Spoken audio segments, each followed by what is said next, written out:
Bonjour à tous, bienvenue dans cette vidéo. Aujourd'hui, retour en forêt. Je vous ai déjà donné dans d'autres vidéos tout un tas d'astuces pour faire des photographies en sous-bois. Il y en a une que je n'ai pas encore donnée, c'est photographier par temps de brouillard. Jusqu'alors, on n'a pas eu vraiment de chance, pas de brouillard. Mais aujourd'hui, ce matin, en se levant, brouillard, et puis le brouillard va tenir encore pendant une heure ou deux. On est en plein confinement, donc du coup un peu compliqué. Donc j'ai fait une variante, je suis venu en vélo pour gagner un peu de temps sur des endroits que j'ai déjà eu l'occasion de surveiller avant, et donc où je suis à peu près sûr de trouver des compositions qui sont intéressantes. Donc aujourd'hui avec le brouillard, même si les arbres ont déjà perdu pas mal de feuilles, les couleurs ressortent relativement bien, la lumière est très diffuse, donc c'est vraiment intéressant. Donc du coup, je ne sais pas ce qu'on va voir comme image aujourd'hui, mais en tout cas, je vous emmène avec moi pour cette séance de photographie en période de brouillard. Allez, on y va.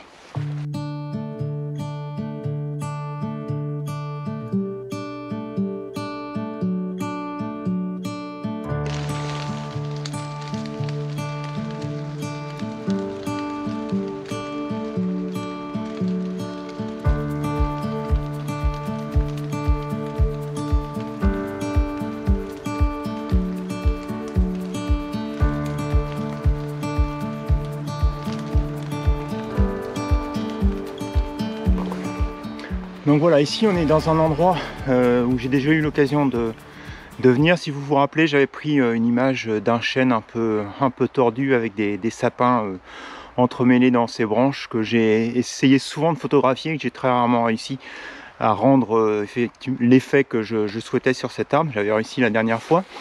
Donc là, dans cette partie de la forêt là, on a des hêtres pardon, comme ici derrière moi. On a un super boulot. Donc voilà, on a tout un tas d'écorces différentes qui vont donner des textures différentes. Si vous regardez donc derrière moi, donc avec l'effet du brouillard, on a vraiment cette image qui finalement disparaît, ou du moins qui laisse l'œil du lecteur sur le premier plan et qui ne l'emmène pas loin dans la forêt. Donc ce qui est toujours intéressant. On avait vu en forêt, à cause du chaos, c'est toujours compliqué finalement d'avoir une image nette, ou du moins d'avoir le point d'intérêt qui est évident sur la photo. Donc là, en jouant avec le brouillard, c'est ce qu'on va pouvoir réussir à faire. Et puis en plus, ça amène une lumière diffuse qui est relativement intéressante pour nos images. Donc voilà, on va rester dans ce coin-là. On va essayer de trouver une composition. Course contre la montre. Il me reste à peu près maintenant 45 minutes pour prendre la photo, rentrer avant la fin de ma période d'heures à l'extérieur pour le confinement. Allez, à tout de suite.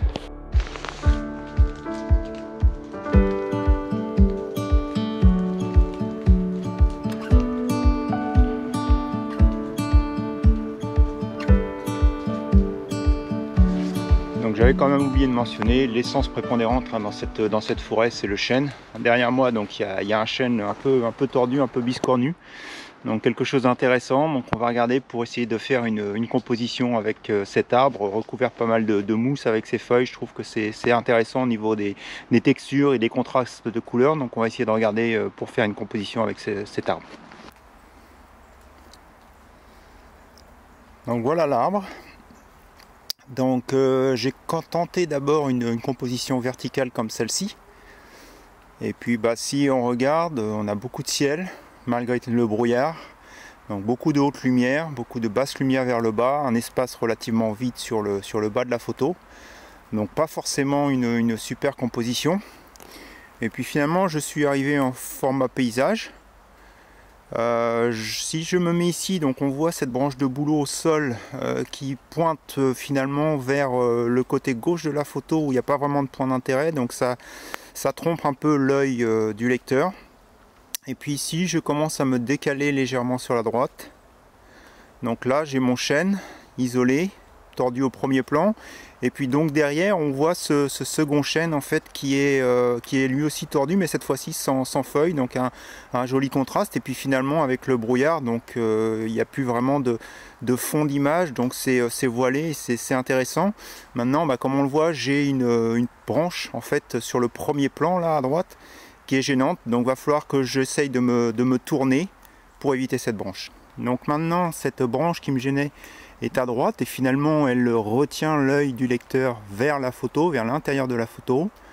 Au premier plan, donc mon premier chêne avec ses feuilles un peu tordues, et au second plan, donc le chêne un petit peu donc tordu mais sans ses feuilles. Il est masqué par les feuilles de l'arbre, donc il va falloir que progressivement je me baisse pour avoir une composition intéressante et donc avoir à la fois l'arbre et les feuilles. Donc là je suis sur quelque chose qui est relativement sympathique. Donc maintenant on va sortir le tripod. Donc voici l'image, j'ai fait une mise au point donc sur mon chêne ici. J'ai pris un diaphragme de f14 pour avoir une bonne profondeur de champ. Je suis avec une vitesse de 1/16e.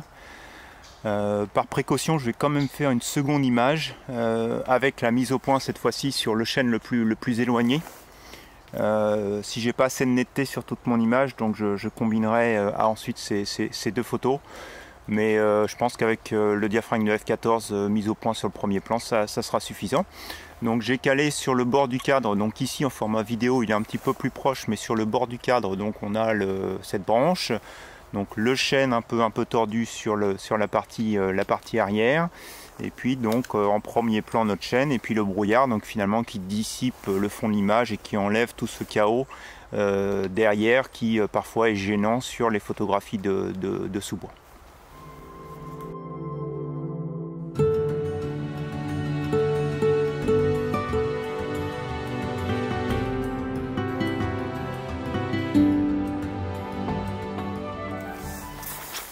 Voilà, après cette première composition, je vais tenter non pas un plan vertical, mais en fait je vais essayer de faire un panorama. Donc il va partir d'ici sur ma gauche pour aller jusque quelque part par là, tac, sur ma droite. Je vous avouerai que j'ai pas trop l'habitude du panneau en forêt, mais là j'aime bien en fait cette allée là de bouleaux et puis de hêtres qui s'enchaînent, de ces arbres, et ce format donc par rapport à la forme un peu tordue de mon chêne sur la gauche, je trouve qu'il y a un contraste qui est relativement intéressant. Bon, maintenant ici on a un côté de l'image qui va être relativement plein d'informations sombres, de l'autre côté clair, donc je sais pas trop quel rendu final ça va avoir, mais en tout cas on va essayer ce panneau là. Donc bien sûr pour faire le panneau, hein, j'ai mis mon trépied de niveau, donc avec la petite bulle. J'ai réglé avec l'assiette électronique de l'appareil photo pour être stable, et là sur tout mon déplacement, donc je reste bien stable au vert. Donc on ne devrait pas avoir de souci à monter le panneau après dans Lightroom ou Photoshop.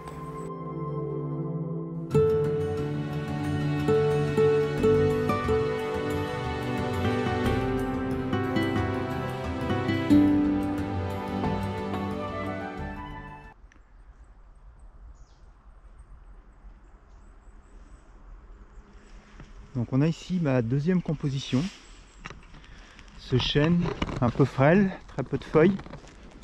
Donc c'est intéressant parce qu'il est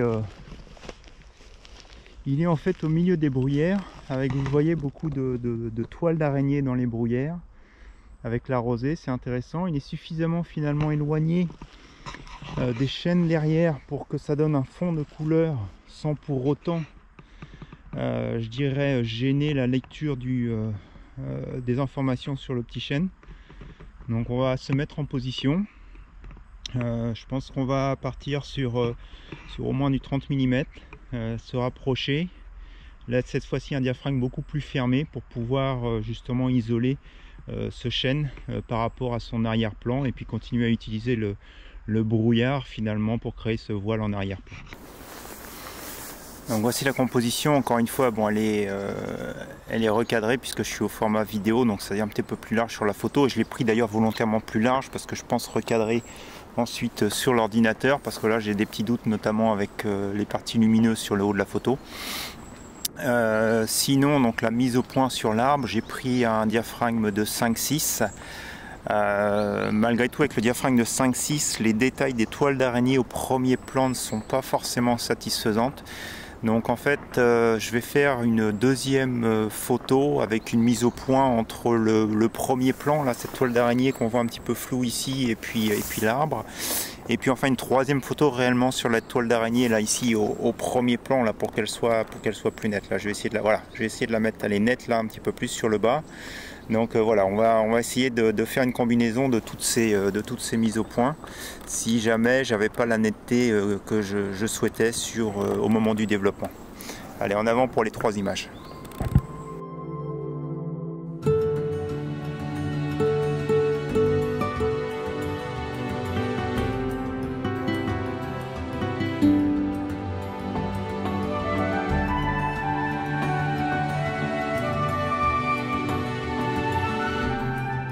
Nous voilà en place pour cette 3e composition. On va intégrer sur la gauche ce chêne qui a bien souffert, plus de feuilles.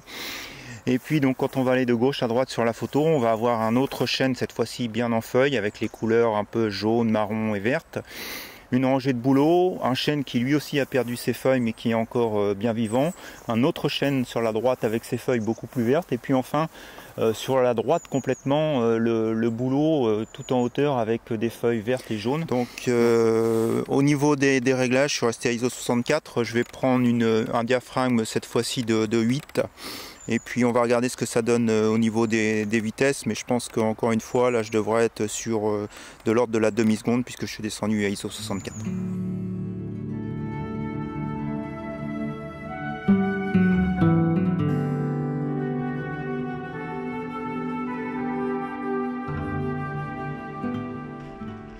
Donc voilà, 3e composition faite, on repart au vélo.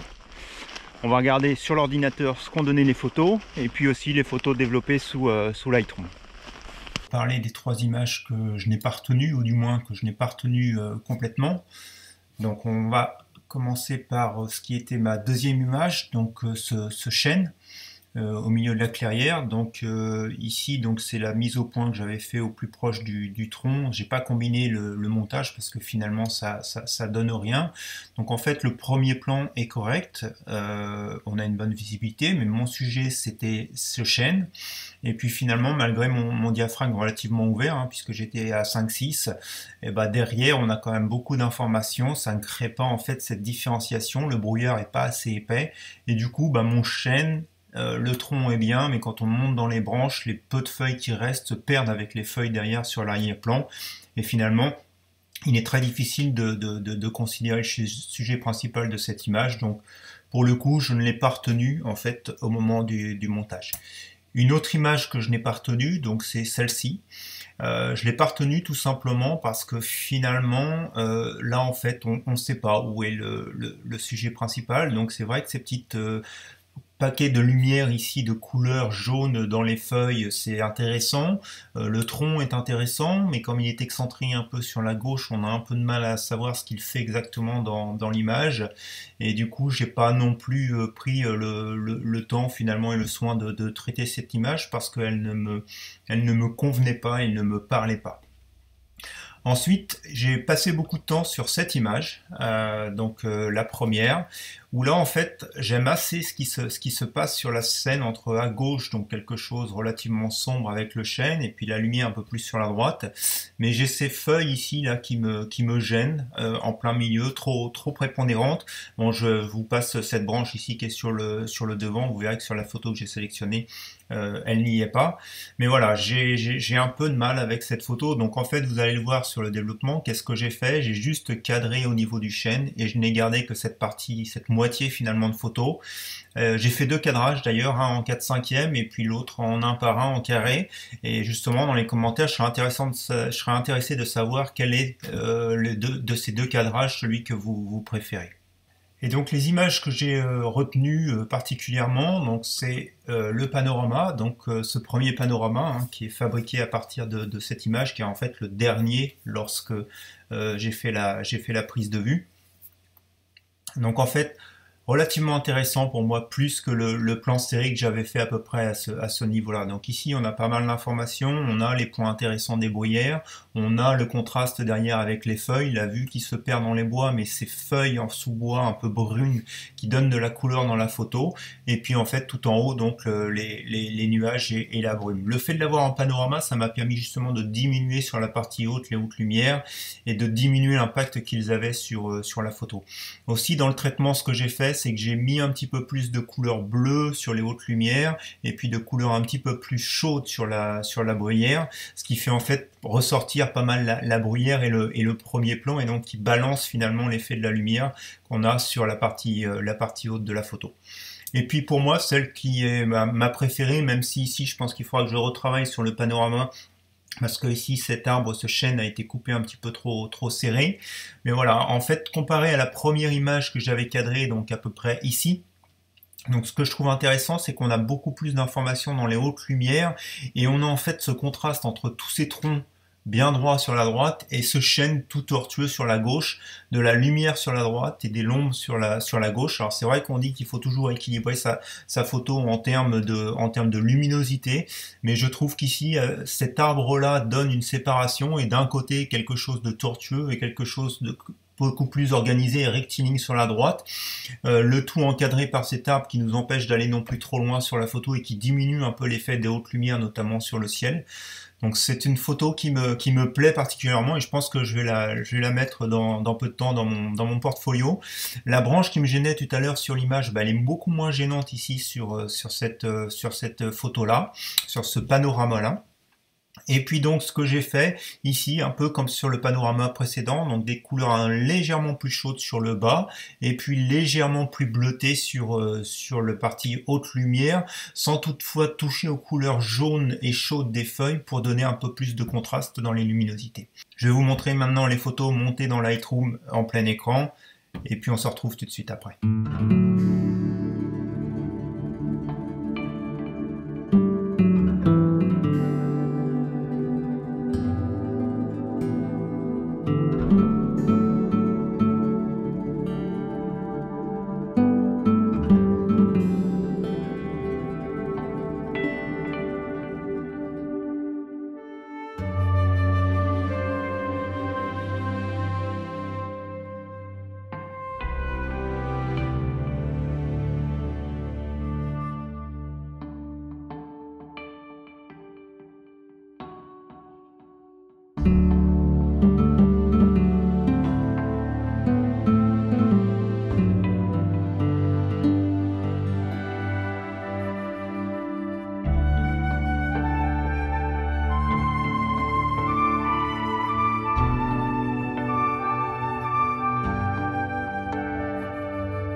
La leçon de cette sortie, c'est pas faire de la photographie en forêt lorsqu'il y a du brouillard, mais c'est vraiment de tenter de nouvelles choses. Je fais jamais de panorama en forêt.